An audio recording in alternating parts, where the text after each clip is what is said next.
इस्तिंजा करने की कैफियत क्या होगी, यानी सर्दी में और गर्मी में मर्द मट्टी के डेले वगैरह पत्थर कैसे इस्तेमाल करे, आया एक ही तरीका है या इसमें फ़र्क है, और औरत के लिए एक तरीका है सर्दी व गर्मी के अंदर या इसके लिए भी इससे ज़्यादा तरीके हैं। तो इसके बारे में साहिब नूरुल इज़ा ने नूरुल इज़ा के अंदर इरशाद फरमाया कि सर्दी में मर्द के लिए और तरीका है और गर्मी में मट्टी के डेले इस्तेमाल करने का और तरीका है। औरत के लिए सर्दी हो या गर्मी हो एक ही तरीका है। अब मर्दों के लिए क्या तरीका है, तो फरमाते हैं वह कैफियतुल इस्तिंजाई अन यमसहा बिल हजरिल अव्वली मिन जिहतिल मुक़द्दमी इला खल्फिन।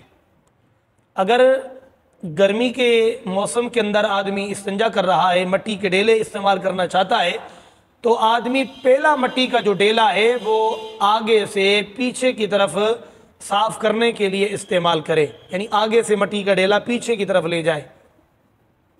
और फरमाया व बिस्सानी मिन खल्फिन इला कुद्दामिन, फिर दूसरा जो पत्थर होगा, डेला होगा, वो पीछे से आगे की तरफ ले आए सफ़ाई के लिए, इस्तिंजा के लिए। क्योंकि हमने जिक्र किया था कि एक से भी सुन्नत सफ़ाई हासिल हो सकती है, दो से भी, लेकिन तीन का अदद मुस्तहब है।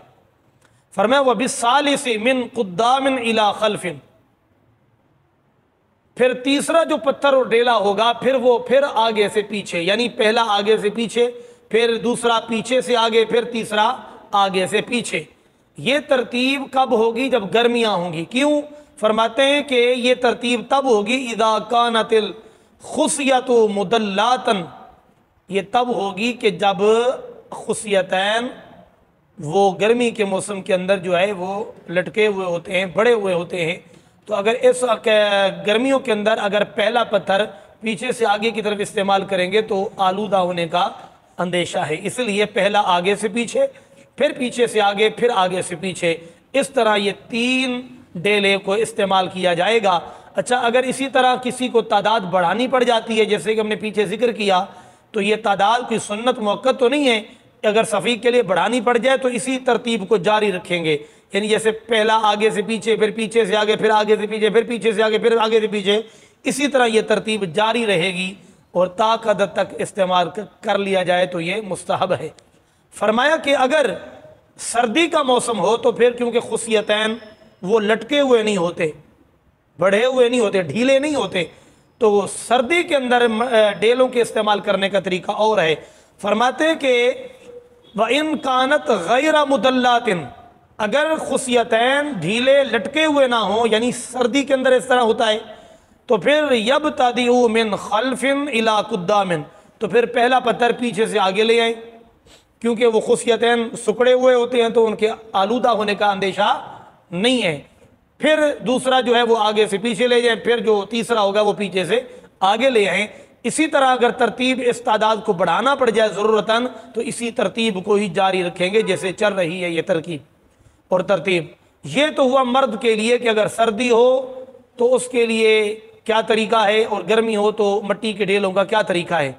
जहाँ तक औरत का वो मसाला है तो वो क्या करे, क्योंकि उसके अंदर ये खदशा नहीं होता कि ये जो सर्दी और गर्मी के अंदर जो कुछ हिस्सा ढीले होने का ये अंदेशा नहीं है, तो इसलिए फरमाया वल मरअतु तबतदिउ मिन कुद्दामिन इला खल्फिन, औरत हमेशा सर्दी हो गर्मी हो वो आगे से पीछे पत्थर या मट्टी का डेला इस्तेमाल करेगी।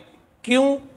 जब इनका खदशा ही नहीं है, अंदेशा, तो कोई कह सकता है तालिब इल्म है कि जी जब खदशा ही नहीं है आलूदा होने का तो फिर पीछे से आगे, जब कुछ लटका हुआ ही नहीं है।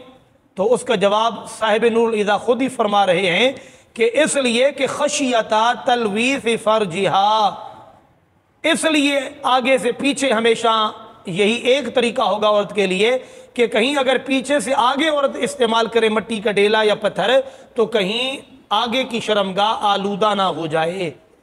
तो आगे की शर्मगाह को आलूदगी से बचाने के लिए फ़ुक़हा किराम ने यह तरतीब और यह तरकीब अता फरमाई है कि यह तरतीब होगी कि औरत सर्दी हो या गर्मी हो हमेशा आगे से पीछे, फिर पीछे से आगे, फिर आगे से पीछे। और अगर मर्द है तो उसके दो तरीके हमने वज़ाहत से जिक्र कर दिए हैं। अल्लाह रब्बुल आलमीन फ़ुक़हा किराम की अता करदा वज़ाहत और तशरीह के मुताबिक अपनी ज़रूरत के मुताबिक इन मौसमों के अंदर अगर मट्टी के डेले और पत्थर इस्तेमाल करने पड़ रहे हैं तो फिर इस तरह सुन्नत तरीके से, महबूब तरीके से और महबूब तादाद तक इस्तेमाल करने की मालिक तौफीक नसीब फरमाए।